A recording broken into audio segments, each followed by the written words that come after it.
Magandang araw, bagong Pilipinas! Welcome muli sa isa na namang makabuluhang episode ng Straight from Team PNP Facebook Live, kung saan inilalapit natin ang kwento ng katapangan, malasakit at tunay na serbisyo ng ating kapulisan. Ako po ang inyong tagapag-ugnay, Police Captain Cherry Vicente. Samahan niyo po kami sa isa na namang edisyon ng ating programang Straight from Team PNP Facebook Live. Una sa lahat, maraming salamat po sa lahat ng patuloy na maantabay at sumusuporta sa ating programa. Huwag po kayong magsawang subaybayan ang aming mga segment na ang hangarin ay ipakilala ang mga huwarang lingkod bayan sa hanay ng pulis. Sa ngalan po ng pamunuan ng Philippine National Police sa pamumuno po ni Chief PNP Police General Nicolas Torre III, sa leadership po ng ating mahal na Pangulong Ferdinand Bongbong Marcos Jr., at sa direksyon ni na Police Major General Roderick Augustus Alba, Direktor ng Police Community Relations, at Police Brigadier General Marvin Joe Saro, Direktor ng Police Community Affairs Development Program Group. Isang makabuluhang pagbati po sa ating lahat. Alam niyo po ba na ang bawat awardee sa Ignacio B. Jimenez Outstanding Police Service Awards ay pinili mula sa maraming nominee ng kanilang mga kasamahan, mga opisyal at member ng community. Ito ay bilang pagkilala sa kanilang patriotism, integridad, tapang at social responsibility. Mga prinsipyong tinataguyod din ng JCI Manila at ng Ignacio B. Jimenez Foundation. Ang taunang parangal na ito ay ginanap noong June 23, 2025 sa Ramon Magsaysay Center, Malate, Manila, kung saang 20 ang napiling kasapi ng PNP, ang kinilala at pinarangalan. Mayroon ding mga post-award activities gaya ng financial literacy, firing competition at spa relaxation para sa mga awardees. Kaya naman po ngayong umaga, kilalanin natin ang isa sa mga tumanggap ng naturang parangal. Ang ating panauhin ngayong umaga ay kasalukuyang Provincial Director ng Tarlac Police Provincial Office, kasapi po ng PNPA Class Magilas of 2000, isa rin pong kababayan at malapit po sa aming mga puso. Walang iba po kung hindi ang aming pinakamatikas at kapitapitagang Police Director, Police Colonel Miguel Mendoza Guzman. Sir, welcome po sa Straight from Team PNP. Magandang umaga sa Straight from Team PNP at magandang umaga sa buong Pilipinas. Sir, kumusta po ngayon dyan sa Tarlac? Sa ngayon ay ayos naman, generally peaceful po ang ating probinsya dito sa probinsya ng Tarlac. Sir, tunay po talaga na very peaceful po sa Tarlac at kayo po ang isa po sa pinakatahimik po na lugar sa Pilipinas ngayon at alam ko po, naging sunod-sunod din po ang award po ng ating Police Provincial Office dyan sa inyong pamumuno. Sa lahat, nais ko po kayong batiin ng congratulations. At gusto ko pong marinig mula po sa inyo kung ano po yung inyong naramdaman nung i-announce po na isa po kayo sa mga Outstanding Police Awardees ng 2025. Una po sa lahat, nung pong in-announce tayo po ay naparangalan ng award na ito, ang aking pong pakiramdam ay halo-halong pagpapakumbaba at may malalim na pasasalamat. Hindi ko po inaakala na mapapabilang ako sa mga pinarangalan ngayong taon.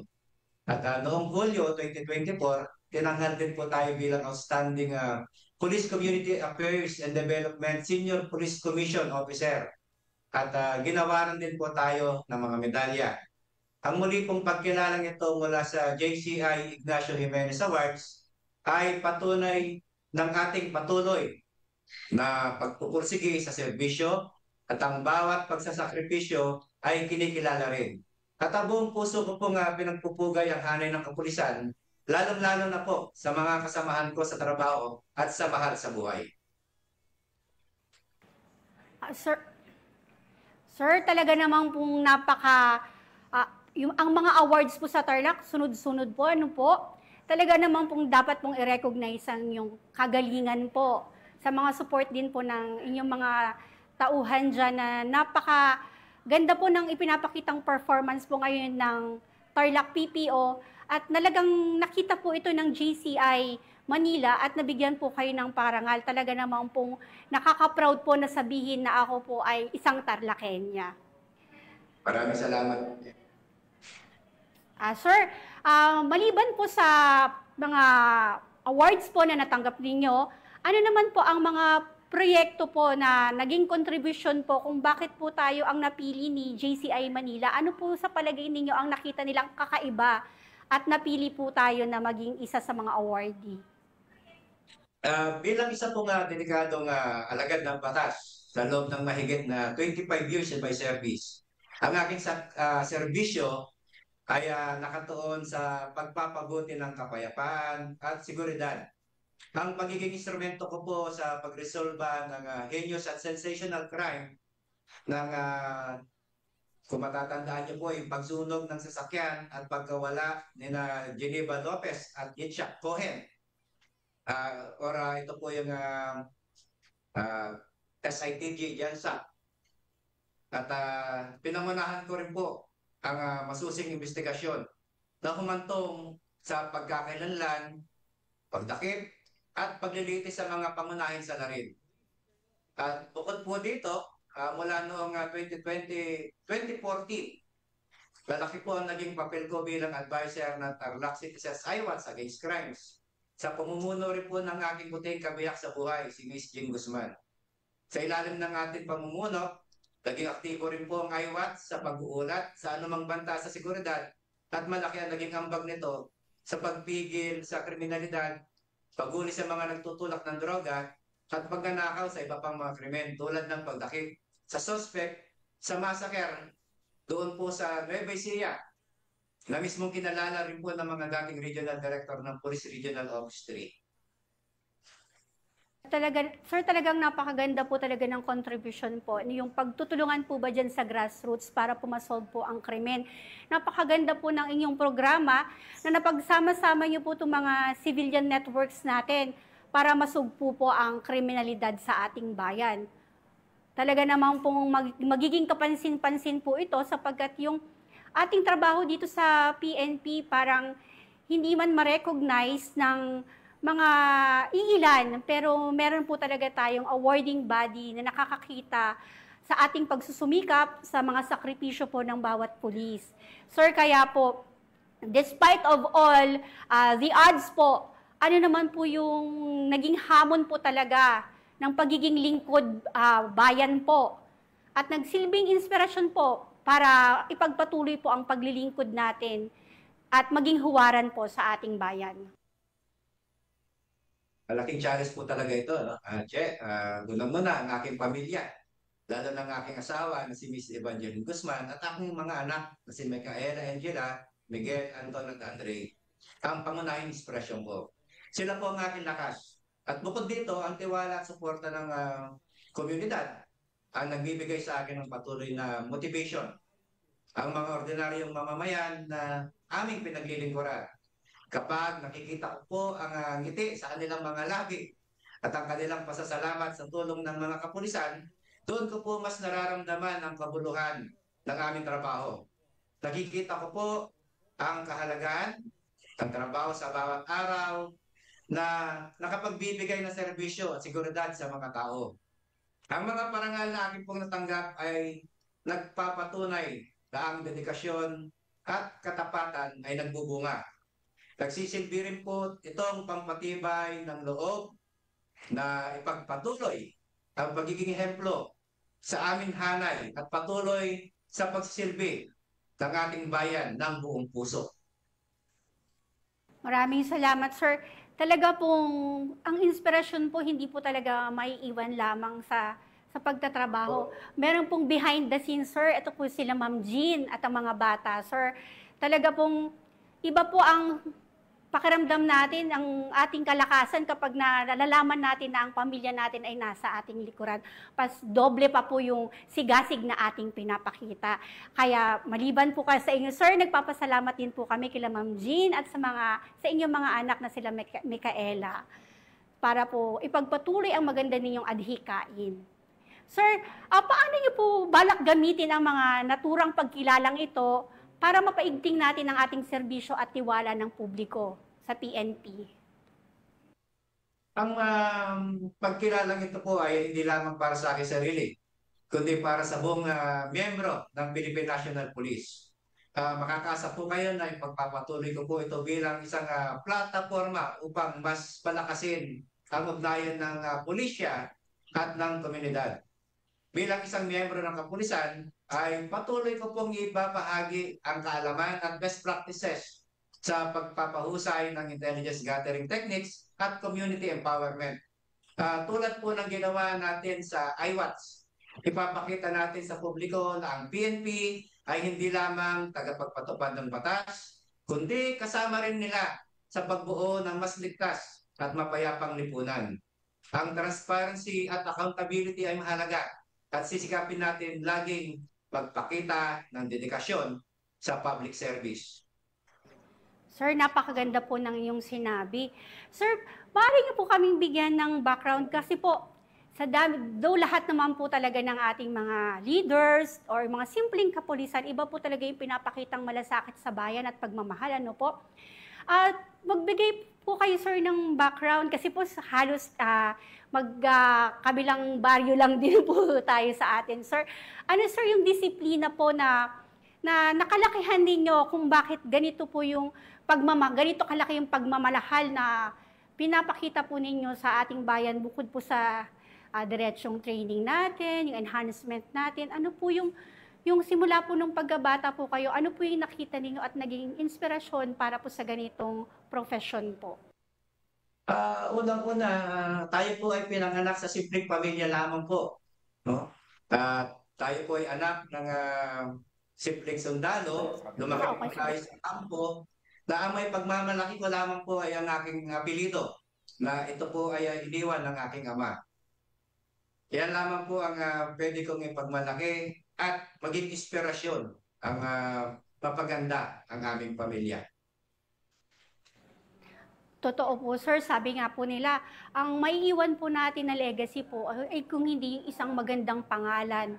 At yung paglilingkod bayan po, mag-e-echo po yan throughout po kung anong kabutihan talaga ang pinakita nyo. Katulad na lamang po ngayon, hindi po nating akalain na talagang mapapabilang tayo sa JCI awardee at ang Tarlac PPO po ay magiging number 1 po sa kanilang mga programa at kayo rin po ay naparangalan bilang senior officer po sa PCR. Talaga naman pong hindi dapat nating isang tabi ang paglapit po sa mamamayan natin. Importante po yung katulad ng ginagawa ninyo, may pakikipagsalamuha po sa ating mga kababayan na ating pinaglilingkuran, pinakikinggan din ang kanilang suggestion. Palagay ko, sir, isa po yun sa napakaganda ninyong ipinakita sa amin dyan sa Tarlac na talagang inaabot nyo po kami at pinapaalam po namin sa inyo kung ano po yung aming pangangailangan at natutugunan po, lalong-lalo na po sa krimen po. Sir, pwede pong magkaroon kayo ng kwento, kung maigsing kwento po kung ano po ang programa po dyan ni Chief PNP na 911. Kumusta naman po ang response ng ating mga kababayan regarding sa 911, sir? Dito po sa proyekto ng ating Chief PNP, si Police General Nicolas Torre III, yung 3 core leadership pillars, yung unang-una, swift and responsive public service, pangalawa, unity and morale within the ranks, at yung pangatlo ay accountability and modernization. Actually, yung 5 minutes response time po ay lagi po natin ito binibida sa lahat ng mga local government unit at local chief executives. Kamakailan lamang po ay kasama po natin ang ating regional director na si Police Brigadier General Ponce Rogelio Peñones nung siya po ay nag-courtesy call sa ating governor na si Governor Christian Yap dito po sa Capitol ng Tarlac. Ay pinagmalaki po natin ang 5 minutes response time. Ang ating governor po ang nagbigay mismo ng lugar At pagkabigay po ng lugar, at ito po ay ating kaagad itinawag sa radyo, at responde naman po ang kapulisan ng 1 minute and 29 seconds. So yun po yung ganun po kabilis ang reaksyon ng ating mga kapulisan dito sa probinsya ng Tarlac. At ito po ay araw-araw. Ito po ay binibida rin po natin sa mga local chief executives. At kahapon lamang po ay binida rin po natin to sa mga advisory councils ng Tarlac Provincial Office at sa mayor po ng Paniki. At lahat naman po ito ay nabit po nila ang 5 minutes time. Sir, maraming salamat. Maganda po ang reaksyon. Tayo po ay pinupuri dito po sa proyekto ng ating Chief PNP. Yes, sir. Talagang nakakawaw naman po ang responde ng Tarlac PPO when it comes to crime response. Sir, bago po natin tapusin ang ating maiksing kwentuhan, sir, ano pong gusto niyong ipahatid na mensahe sa ating mga kababayan? Sa akin po sa akin po mga kasamahan sa serbisyo, ang pagkilala pong ito ay patunay na ang ating hirap at sakripisyo ay may patutunguhan. Huwag po tayong bibitaw sa ating sinumpaang tungkulin na protektahan at paglingkuran ang taong bayan. Patuloy po tayong maging matuwid, tapat, at magpakita ng profesionalismo sa lahat ng oras. Pagtulungan po tayo at magkaisa para sa ikaunlad ng ating organisasyon at ng ating bansa. At sa ating mga kababayan naman po, maraming salamat po sa inyong patuloy na pagtitiwala at pagsuporta. Kayo po ang dahilan kung bakit kami ay patuloy na nagsusumikap.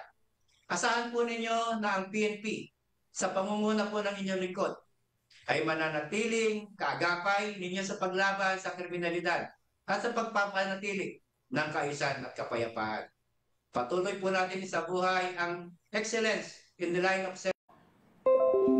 Maraming salamat, Che. Morning sa ating lahat. Yes, sir.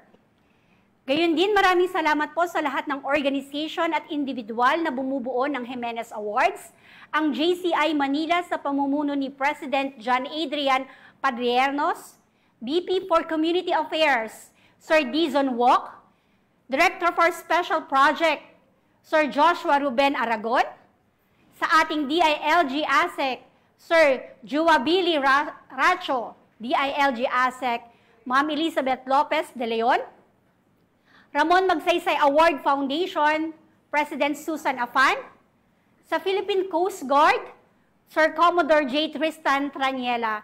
Sir, maraming salamat po sa inyo. At bilang bahagi ng mas pinabilis na emergency response system, mariin ang pagpapaalala ng ating Chief PNP. Huwag nyo nang hanapin ang mga pulis sa mga presinto sapagkat sila ay nasa inyong mga telepono. Dial 911, darating sila sa loob ng 5 minuto. Ang 911 ay bukas 24/7. Maaring tawagan kahit walang load. Isang malasakit ng serbisyo para sa lahat ng Pilipino. Dial 111. Mula dito, 911. Mula dito sa tanggapan ng tagapag-ugnay ng Pambansang Pulisya at sa ngalan ni Police Captain Nomer Macaraeg, muli po ang inyong kasama sa pagpapatuloy sa paglilingkod, Police Captain Cherry Vicente. Magkita-kita tayong muli sa susunod na episode ng Straight from Team PNP Facebook Live dito lamang sa PNN. Dahil sa bagong Pilipinas, ang gusto ng pulis, ligtas ka.